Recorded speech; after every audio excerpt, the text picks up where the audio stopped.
जय हिंद everyone. Welcome to online class of Shri Ram public school. Dear student, मैं अल्पना पांडे आज आपको हिंदी व्याकरण पढ़ाएंगे। बच्चों, आज हिंदी व्याकरण में हम लोग सर्वनाम की परिभाषा, सर्वनाम के भेद और उदाहरण के बारे में पढ़ेंगे। तो आइए शुरू करते हैं। पाठ 4 सर्वनाम। बच्चों, इसको शुरू करने से पहले मैं आपको बता दूं कि मैं इससे पहले की अपने वीडियो में आपको संज्ञा के बारे में पढ़ाई थी, जिसमें किसी व्यक्ति, वस्तु, स्थान, भाव, अवस्था के नाम को हम संज्ञा कहते थे।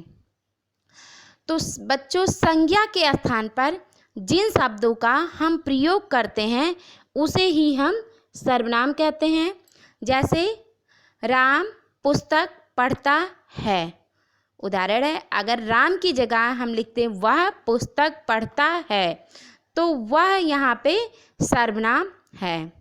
तो आप शुरू करते हैं। सर्वनाम जो है दो शब्दों के योग से बना है। सर्वधन नाम, अर्थात जो नाम शब्द के स्थान पर प्रयुक्त हो उसे सर्वनाम कहा जाता है। यानी सर्वनाम जो होता है वो किसी संज्ञा शब्द के स्थान पर प्रयोग करते हैं। तो परिभाषा देखते हैं। संज्ञा के स्थान पर जिन शब्दों का प्रयोग किया जाता है उन्हें सर्वनाम कहा जाता है। उदाहरण के रूप में, राजीव देर से घर पहुंचा क्योंकि उसकी ट्रेन देर से चली थी। इस वाक्य में उसकी का प्रयोग राजीव के लिए हुआ है, अतः उसकी शब्द सर्वनाम कहा जाएगा। हिंदी में सर्वनामों की संख्या 11 है, जो निम्न है। मैं, तू, आप, यह, वह, जो, सो, कोई, कुछ, कौन, क्या। बच्चों, यहाँ हम कुछ उदाहरण देखते हैं। जैसे फर्स्ट, पेड़ पौधे प्रकाश संश्लेषण की क्रिया के दरमियान ऑक्सीजन मुक्त करते हैं। वे पर्यावरण को संतुलित बनाए रखते हैं। थर्ड, वे विभिन्न जीवों को आश्रय प्रदान करते हैं। वे भूक्षरण को रोकते हैं। फिफ्थ, उनसे हमें फल फूल, दवाएं, इमारती लकड़ियाँ आदि मिलते हैं। तो बच्चों, यहाँ पे पेड़ पौधे संज्ञा है और पेड़ पौधे संज्ञा की जगह वे और उनसे का हम सर्वनाम के रूप में प्रयोग किए हैं, अतः उक्त वाक्यों में वे और उनसे सर्वनाम है। मूलतः सर्वनामों की संख्या 11 है। मैं, तू, आप, वह, जो, सो, कौन, क्या, कोई और कुछ, ये सभी मौलिक सर्वनाम कहलाते हैं। जब इन पर कारक चिन्हों का प्रभाव पड़ता है तब ये यौगिक रूप बन जाते हैं। जैसे मौलिक सर्वनाम मैं का यौगिक रूप है, यानी यौगिक सर्वनाम है मैंने, मुझे, मुझको, हमें, हम, हमको, मेरा, मेरे, मेरी, मुझ में, मेरे लिए इत्यादि। तो यहाँ 11 सर्वनाम आपके बच्चों मौलिक सर्वनाम है, जो आपके मूल सर्वनाम होते हैं, और उन सर्वनामों पे कारक चिन्हों का जब प्रभाव पड़ता है तो वे अयौगिक सर्वनाम बन जाते हैं। अब सर्वनाम के भेद।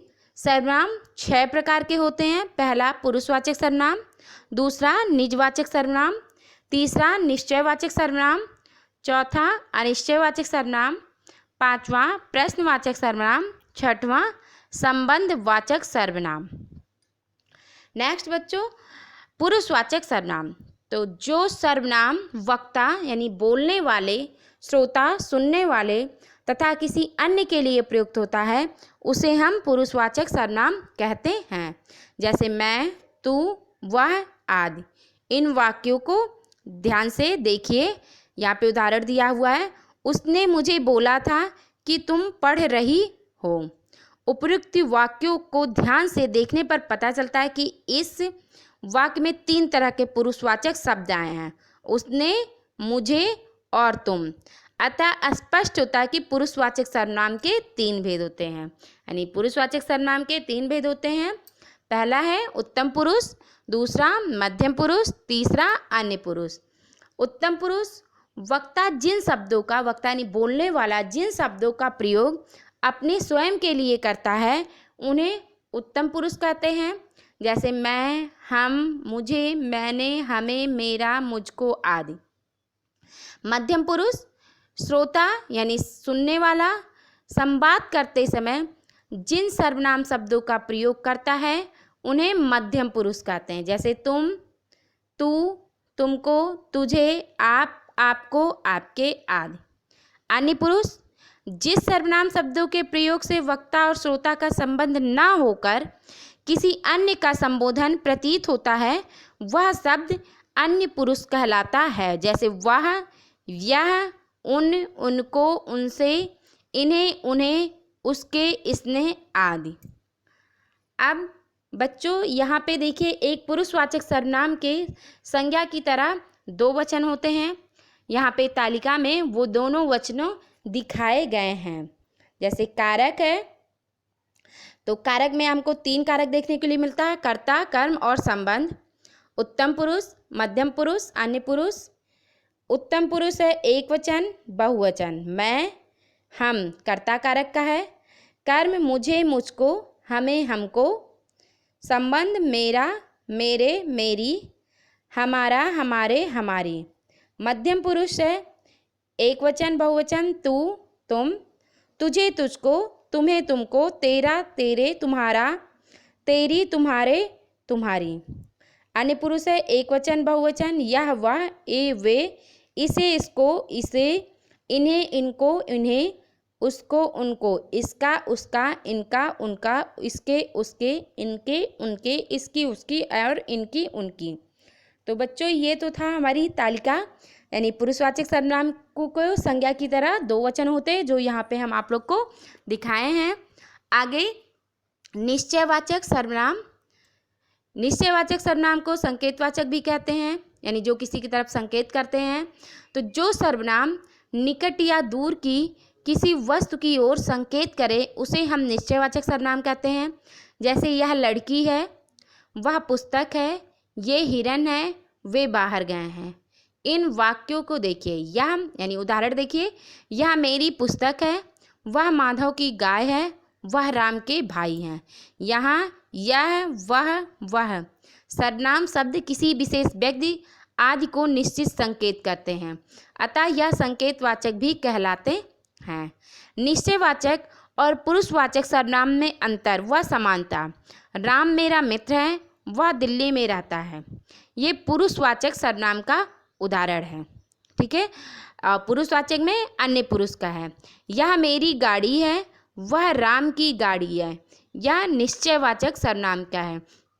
तो बच्चों निश्चयवाचक सर्वनाम में जो यह और वह है वो पुरुषवाचक सर्वनाम का भी होता है, लेकिन पुरुषवाचक सर्वनाम में वह किसी विशेष व्यक्ति के लिए यानी व्यक्ति के लिए प्रयोग होता है और यहाँ किसी निश्चित वस्तु की ओर संकेत करता है।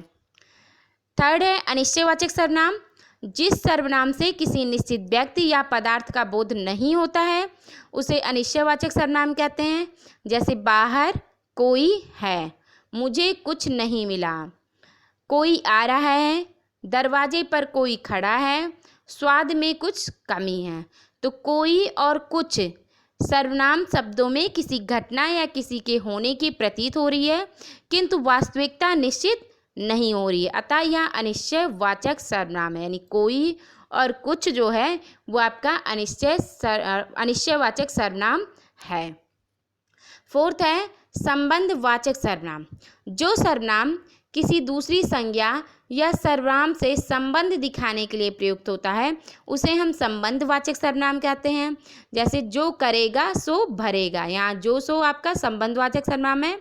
इन वाक्यों में जो शब्द संबंधवाचक सर्वनाम है और सो शब्द नित्य संबंधी सर्वनाम है।